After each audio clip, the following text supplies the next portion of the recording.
Good morning viewers, myself doctor Mamta Saini.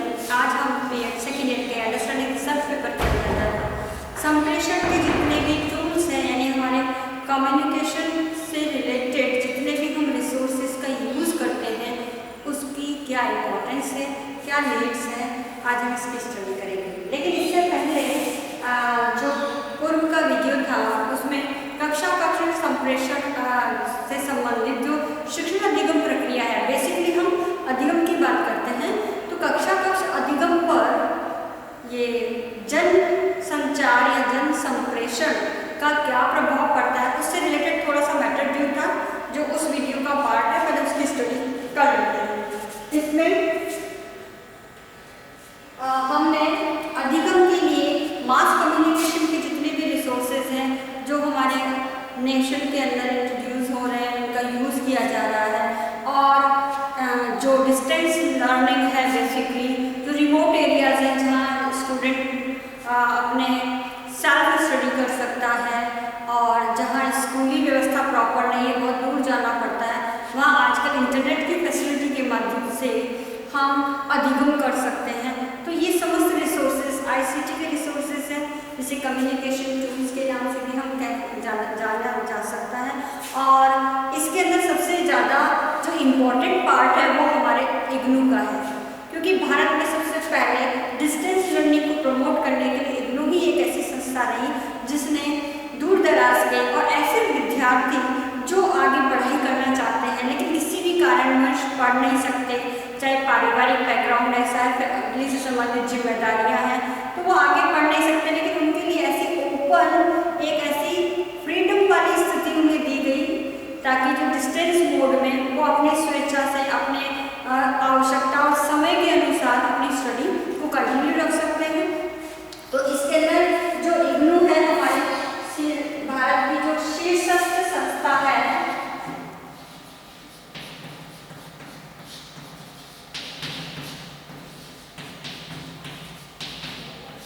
Bharat की शीर्ष दूरस्थ शिक्षा संस्थान जो है वो है IGNOU, Indira Gandhi national open university जो न्यू दिल्ली में है। ये कई प्रकार के पाठ्यक्रमों का संचालन करती है।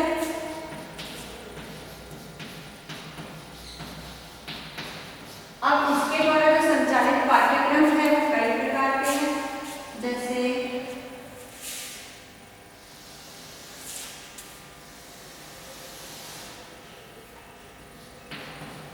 अब ये जो पाठ्यक्रम है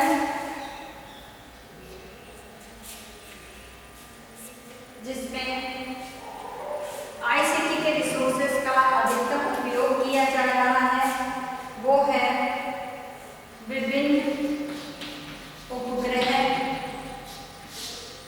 जो भारत के द्वारा शिक्षा से संबंधित कार्यों के लिए लॉन्च किए गए हैं, और इन विभिन्न उपग्रहों के माध्यम से जो है विभिन्न प्रकार के शैक्षिक पाठ्यक्रम और अवेयरनेस से रिलेटेड और करिकुलम से रिलेटेड जो कोर्सेज हैं वो दिखाए जाते हैं। DD1 चैनल हो, ज्ञान वीणा हो या ज्ञान दर्शक हो, इस प्रकार के चैनल के माध्यम से इनको दिखाया जाता है। सेकेंड नंबर इसमें आता है कंप्यूटर। इस कंप्यूटर के माध्यम से भी क्या है विभिन्न प्रकार की सूचनाएं जो हमारे करिकुलम से रिलेटेड होती हैं वह एक्सचेंज की जाती हैं। हम एक स्थान पर बैठे हुए दूसरे स्थान पर घटित जो भी घटना है या जो भी सूचना हम उससे जुड़ी हुई चाहते हैं वो सूचनाएं क्या है आदान प्रदान हो जाती है, कर सकते हैं। यानी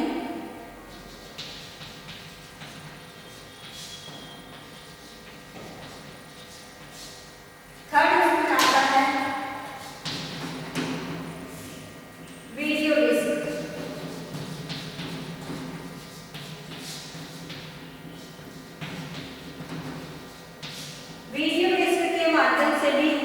आजकल वीडियोस के अंदर विभिन्न प्रकार के जो करिकुलम है उसका पूरा कोर्स कंटेंट वीडियो डिस्क के अंदर स्टोर करके कहीं भी सेंड किया जा सकता है और डिस्टेंस और रिमोट एरियाज के जो स्टूडेंट्स हैं उनको स्टडी मटेरियल प्रोवाइड करके उनकी जो अधिगम संबंधी आवश्यकता है उसको पूरा किया जा सकता है। नेक्स्ट आता है वीडियो टेक्स्ट। वीडियो टेक्स्ट के माध्यम से भी हम हमारी कंटेंट सामग्री को एक डिजिटल फॉर्म में प्रोवाइड करवा करके हम इंफॉर्मेशन का क्या कर सकते हैं, आदान प्रदान कर सकते हैं। फिर आता है टैली टेक्स्ट। इस टैली टेक्स्ट के माध्यम से भी जो है सूचना और जो भी इंफॉर्मेशन है उसका हम प्रसारण कर सकते हैं। ये एक इम्पोर्टेंट टेक्नोलॉजी है सूचनाओं के प्रसारण के लिए। नेक्स्ट आता है टेली कॉन्फ्रेंसिंग।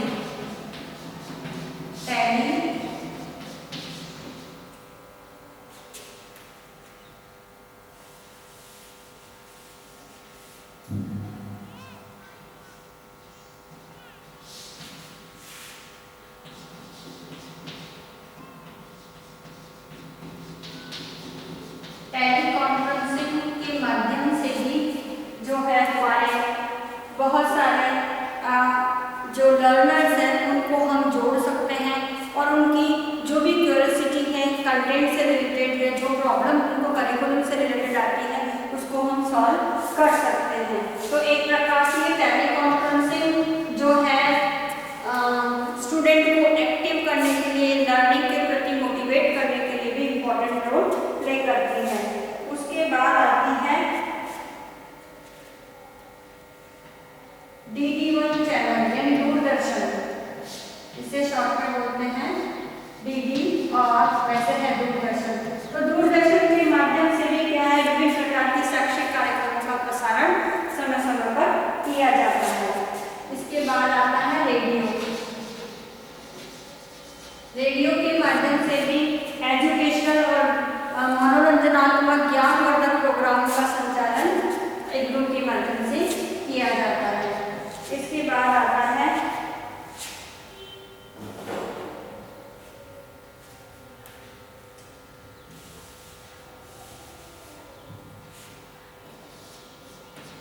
EPC अर्थात अन्य भी संसाधन, जो हमारे इग्नू के द्वारा आजकल विभिन्न प्रकार के ऐप भी लॉन्च किए जा रहे हैं जो एजुकेशन से रिलेटेड हैं। साथ ही इसमें आजकल ऐसे स्वयं प्रभा है, मूक्स है, मूक्स जो है, मूक टेस्ट भी है। तो ये सारी फैसिलिटीज जो है इग्नू के माध्यम से करिकुलम से रिलेटेड या पर्टिकुलर सर्टिफिकेट कोर्स है या करिकुलम से रिलेटेड कंटेंट डेवलप करके भेजे जाते हैं और इनका जनता या विशाल जनसंख्या के समूह तक इसका कम्युनिकेशन किया जाता है, संप्रेषण उनको किया जाता है ताकि इन करिकुलम के माध्यम से जो लर्नर है अपनी आगे की स्टडी को कंटिन्यू कर सके। तो इस प्रकार कह सकते हैं कि ये जो इग्नू हमारी शीर्षस्थ संस्था है ये हमारे आज की आधुनिक शिक्षा की एक रीढ़ की हड्डी कही जा सकती है और इसमें अत्याधुनिक नवीनतम तकनीकी का यूज करते हुए आज ऐसे स्टूडेंट को एक तरह से शिक्षा के प्रति अधिगम प्राप्त करने के लिए प्रेरित करने का एक प्रकार से रोल प्ले किया है। अब नेक्स्ट है हमारा जो आज का कंटेंट है, ये हमारा पूर्व का कंटेंट था जो पहले की वीडियो से कनेक्टिविटी में है। अब है कि ये जो जितने भी कम्युनिकेशन के हमने रिसोर्सेज देखे हैं, संसाधन है, उपकरण है, टूल्स, इनकी आवश्यकता और महत्व क्या है।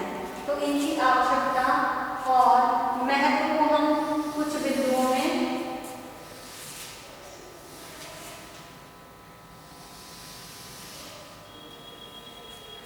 इस प्रकार से लिख सकते हैं कि सबसे पहले तो ये जो टूल है वो क्या करते हैं, ज्ञान का इस पॉइंट को इधर लिखते हैं,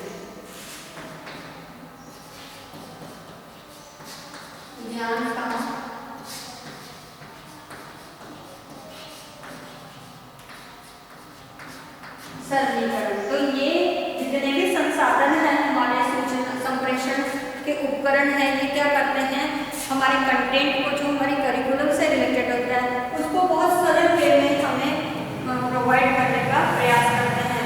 और ज्ञान को प्राप्त करने में जो भी कठिनाई आती है, हम इन जो टूल्स हैं इनका यूज करते हुए हम इस प्रॉब्लम को सॉल्व कर सकते हैं। नेक्स्ट इसमें आता है विकलांग बालकों के लिए उपयोगी।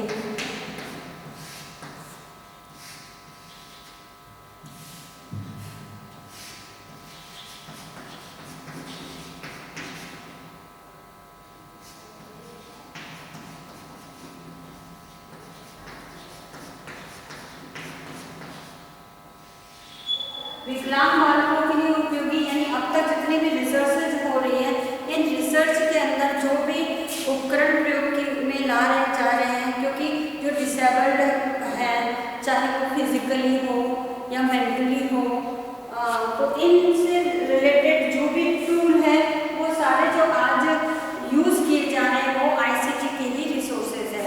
और इन आईसीटी के रिसोर्सेज में सबसे इम्पोर्टेंट मेन होता है, जैसे कोई गूंगा व्यक्ति है तो उसको बोलने के लिए, एक्सरसाइज करने के लिए कुछ ऐसे वर्ड्स टैप रिकॉर्डर में रिकॉर्ड करके ताकि वो प्रोनाउंसिएशन करे तो उसकी वोकल कैपेसिटी जो है वो डेवलप हो जाए। तो विकलांग बच्चों के लिए जो कम्युनिकेशन की टूल्स है वो ज़्यादा इम्पॉर्टेंट है। ऐसे ब्लाइंड है तो ब्रेल लिपि जो है, ब्रेल लिपि के लिए भी अपने आप एक टूल डेवलप किया गया है। और आजकल रिसर्च स्पेशली ऐसे जो डिप्राइव्ड पर्सन है या हैंडीकैप्ड पर्सन है, तो इन बालकों के लिए ज़्यादा से ज़्यादा रिसर्च करके ऐसे उपकरण प्रयोग या आविष्कार किए जा रहे हैं या खोज किए जा रहे हैं ताकि इन बालकों को ज़्यादा से ज़्यादा लाभ प्राप्त हो सके। नेक्स्ट इसके अंतर्गत आता है शिक्षण, व्यक्तिगत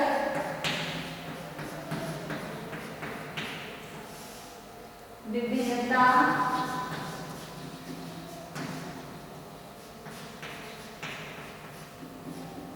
के आधार पर।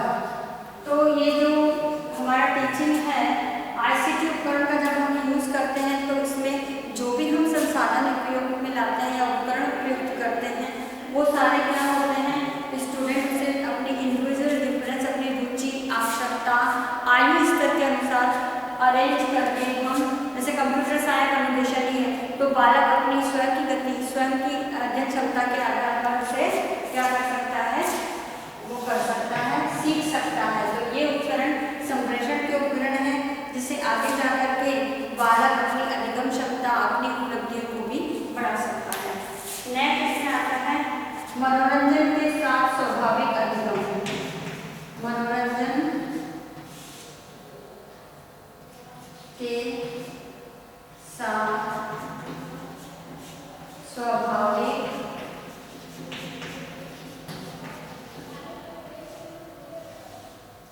अधिगम।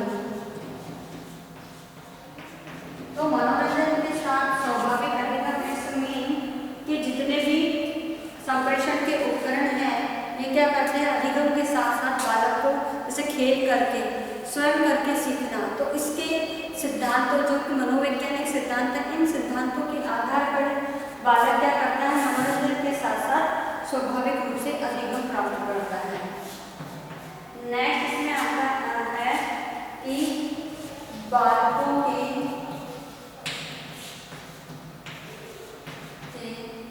सामान्य ज्ञान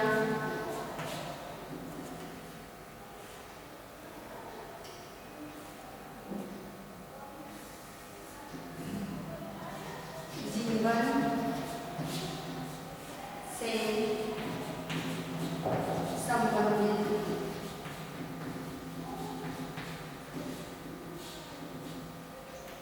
तो जो भी कम्युनिकेशन के उपकरण हैं वो कैसे हैं, जो बालक के सामान्य जीवन से संबंधित होते हैं और जो ज्ञान है उसको बहुत ही सरल, बोधगम्य, सरस भाव से हम जो भी एक्सपर्ट्स हैं उनके माध्यम से वो तैयार किए जाते हैं।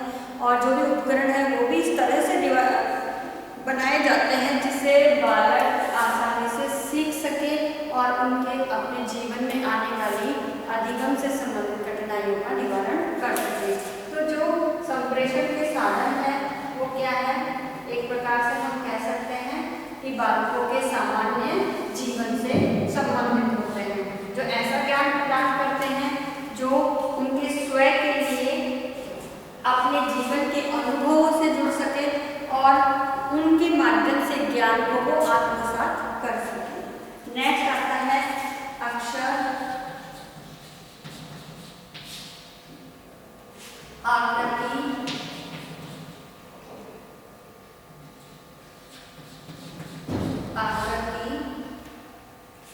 तथा रंगों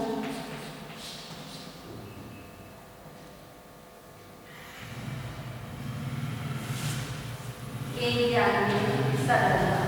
तो ये आईसीटी के जो संसाधन है, इन आईसीटी के संसाधनों का जब हम प्रयोग करते हैं तो इनके माध्यम से हम ऐसे बालक जो विकलांग भी होते हैं या स्लो लर्नर होते हैं तो इनको हम अक्षर, आकृति और विभिन्न रंगों के माध्यम से ज्ञान को सरलतम रूप से हम प्रदान कर सकते हैं। नेक्स्ट इसमें आता है अप्रत्यक्ष रूप से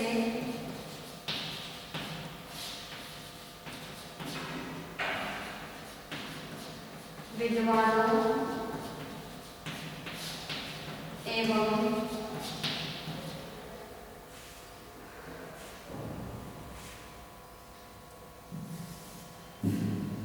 के अनुभव तथा विचारों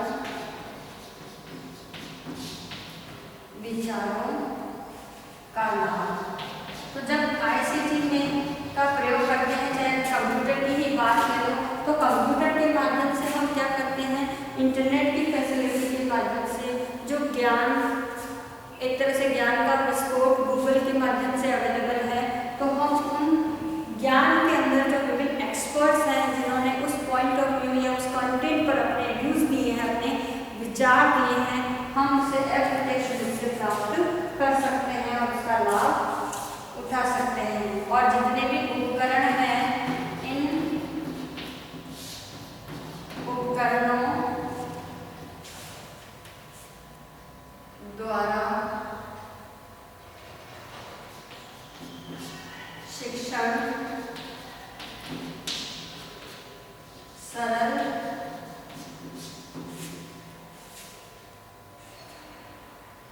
एवं बोधगम्य। तो जो भी हमारा शिक्षण है वो शिक्षण कैसा होगा, इन आईसीटी उपकरणों का जब हम प्रयोग करते हैं तो जो शिक्षण है वो बहुत ही सरल, रुचिकर, बोधगम्य, बालक अपनी आवश्यकता, जो अभी नेक्स्ट पॉइंट में पढ़ा है कि बालक अपनी आवश्यकताओं के अनुसार उसे सीख सकता है और अपनी उसमें समय की भी स्वतंत्रता होती है, क्योंकि आईसीटी के रिसोर्सेज में वो ज्ञान ऑलरेडी एग्जिस्ट है, अपलोड कर दिया गया है और विभिन्न विद्वानों ने उस ज्ञान के ऊपर अपने कंटेंट बना करके बताए हैं। तो ये सारी जो बातें हैं ये आईसीटी के इम्पोर्टेंट एंड नीड्स को क्या करती है, परिलक्षित करती है। तो इनका प्रयोग करके हम अपने अधिगम संबंधी आवश्यकताओं को पूर्ण कर सकते हैं। फिर है कि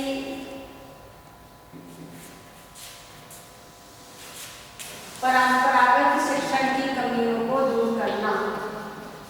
परंपरागत शिक्षण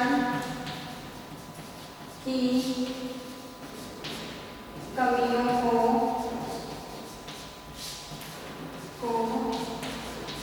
दूर करना। तो आईसीटी के जो उपकरण हैं, जब हम उनका यूज करते हैं, जो परंपरागत शिक्षण पद्धति थी जिसमें शिक्षक केवल व्याख्यान देता था और स्टूडेंट केवल श्रोतागण के माध्यम से उसे सुनता था और लास्ट में कुछ क्वेरीज अगर हो, प्रॉब्लम सॉल्विंग हो तो वो कर सकता था। तो ये जो ट्रेडिशनल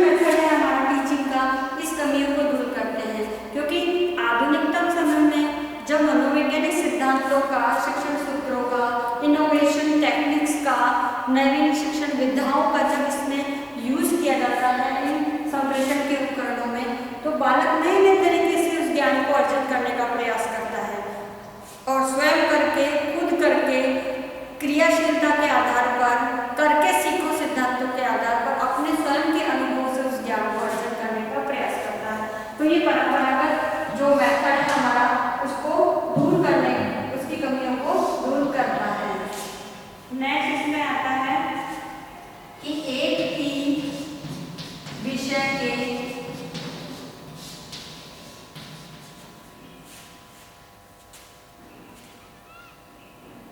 अनेक वीडियो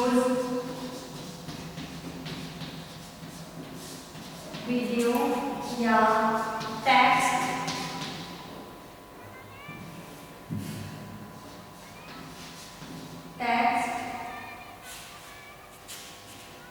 सामग्री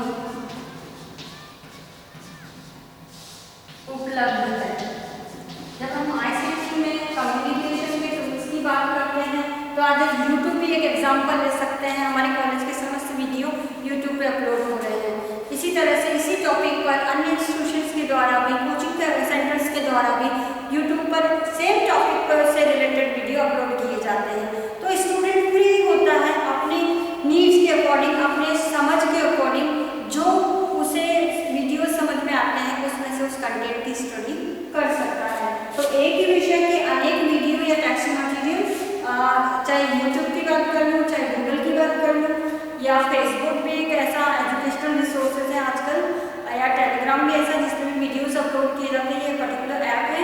तो इनके माध्यम से भी एक ही विषय के अनेक वीडियो हमें उपलब्ध हो जाते हैं और हम अपनी स्वतंत्रता के अनुसार, अपनी नीड्स के अकॉर्डिंग जो हमें समझ में आ रहा है उस वीडियो को देख सकते हैं। नेक्स्ट इसमें आता है कि सबसे इम्पोर्टेंट है इन सब के लिए इंटरनेट। तो इंटरनेट क्या है? आजकल ज्ञान का भंडार है। आप एक ही टॉपिक पर अगर सर्च करेंगे तो उस पर अनेकों विद्वानों द्वारा, अनेकों एक्सपर्ट्स द्वारा उस संबंधित टॉपिक पर अनेक वीडियो बना करके अपलोड किए गए हैं। तो जो है, आप जो भी वीडियो आपको समझ में आ रहा है और डिफरेंट लैंग्वेज में भी अवेलेबल है। आप चाहो तो हिंदी, इंग्लिश और जो रीजनल लैंग्वेज है उसके अंदर भी वो कोर्स मटेरियल अवेलेबल है। आप अपनी नीड्स के अनुसार इंटरनेट पर जो भी चीज़ सर्च करो आप उसे प्राप्त कर सकते हो। तो इस प्रकार कई बार क्या होता है, जो टीचर्स होते हैं, ये जो अध्यापक हैं, वो अध्यापक भी क्या करते हैं, अध्यापक भी अपनी क्लास को रिकॉर्ड करके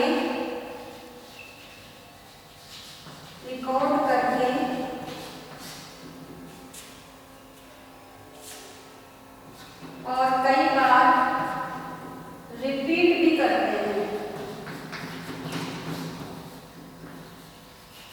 तो रिकॉर्ड भी करते हैं और उसे गूगल पे या यूट्यूब पे या फेसबुक पे अपलोड कर देते हैं। और कई बार एक ही कंटेंट को भी अपनी विषय विशेषज्ञता या ज्ञान के आधार पर कई बार उसकी वीडियोस बना करके या उससे संबंधित टेक्स्ट मटेरियल को भी क्या है अपलोड करते हैं। और सबसे इम्पोर्टेंट आता है कि जो शिक्षक है वो अध्यापक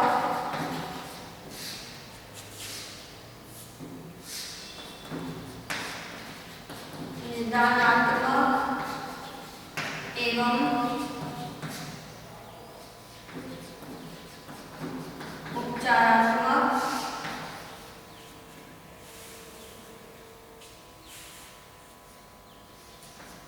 शिक्षण भी इससे प्रोवाइड करते हैं। तो निदानात्मक जो है वो हमारा टेस्ट है, परीक्षण।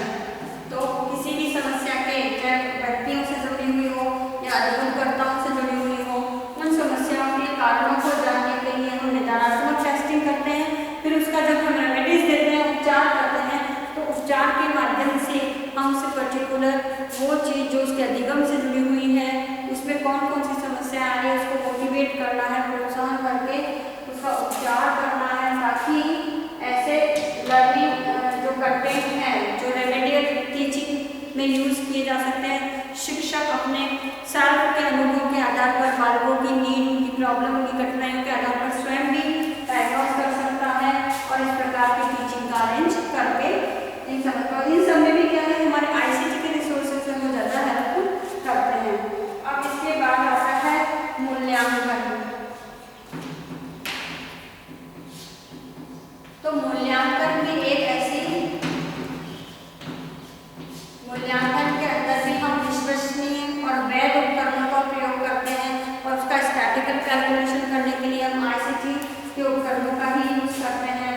साथ ही मूल्यांकन हेतु जो भी टेस्ट हम अप्लाई करते हैं उसके मैनुअल अवेलेबल होते हैं, ताकि जो शिक्षक है उन टेस्ट का जब यूज करें बच्चों के लिए, चाहे पर्सनैलिटी के हो, बुद्धि के हो, तो इन टेस्टों के मैनुअल के माध्यम से उसका कैलकुलेशन किस प्रकार करना है, किस प्रकार हम उसकी मार्किंग कर सकते हैं, उसकी कोडिंग कर सकते हैं। तो ये सारी बातें मूल्यांकन के संबंध में आती हैं। तो मूल्यांकन भी क्या होता है, वस्तुनिष्ठ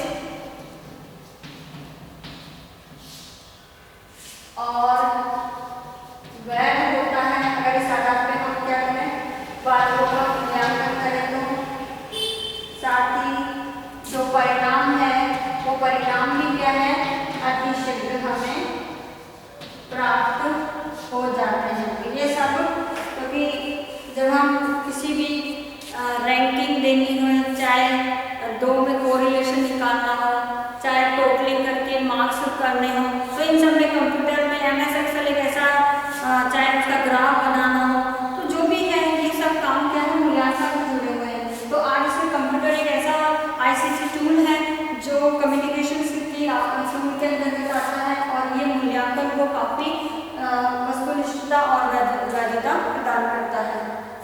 और इससे जो परिणाम निकलते हैं वह भी क्या होते हैं, विश्वसनीय और वैध होते हैं। क्योंकि एक मानव गलती कर सकता है लेकिन कंप्यूटर कभी गलती नहीं कर सकता, ऐसा माना जाता है जब तक कि उसे ऑपरेट करने वाले ने कोई एरर ना की हो। तो ये सारी जो पॉइंट्स है जो आज हमने स्टडी करी, डिस्कस करे हैं, ये सारे हमारे संप्रेषण के उपकरण हैं। इन संप्रेषण के उपकरणों की इस समस्त भूमिकाओं के आधार पर आज हम ICT के रिसोर्सेज को टीचिंग लर्निंग प्रोसेस में इम्पॉर्टेंट रोल प्ले करने के लिए यूज करते हैं, ताकि हमारा जो शिक्षण है वो बहुत प्रभावशाली हो और लर्नर्स को भी सेल्फ मोटिवेशन भी दे, सेल्फ स्टडी के लिए भी प्रमोट करें। नाउ आज का असाइनमेंट है आपका,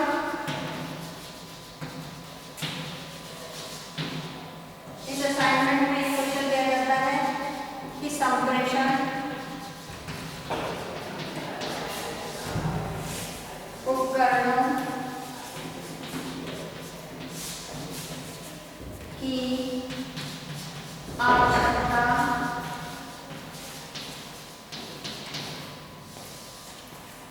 एवं महत्व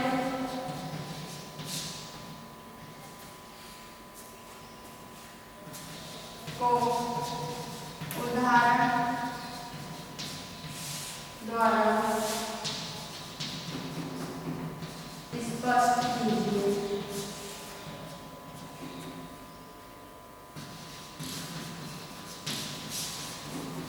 इसका आंसर आपको 300 वर्ड्स में देना है। साथ ही आपको एक असाइनमेंट करना है कि जब भी आप कॉलेज आए तो सब मार्क्स बना के लेके आए। इस कोरोना महामारी के दौरान आप अपने घर में रहिए, सुरक्षित रहिए, जहाँ तक हो सके घर में ही रहिए। घर से बाहर जाते समय बेस पर मास्क रख लें, 2 लोगों से 2 फीट की सोशल डिस्टेंसिंग का पालन कीजिए, अपने हाथों को सैनिटाइज करिए, बार-बार साबुन से धोएं। इस कोरोना महामारी के दौरान आप सोशल मीडिया ग्रुप में जैसे कोरोना वायरस की एडवाइजरी जो गवर्नमेंट ऑफ इंडिया द्वारा जारी की गई उसके पोस्टर बनाकर लोगों को शेयर कीजिए, अवेयर कीजिए। आई होप ये वीडियो आपके यूजफुल होगा। So thank you.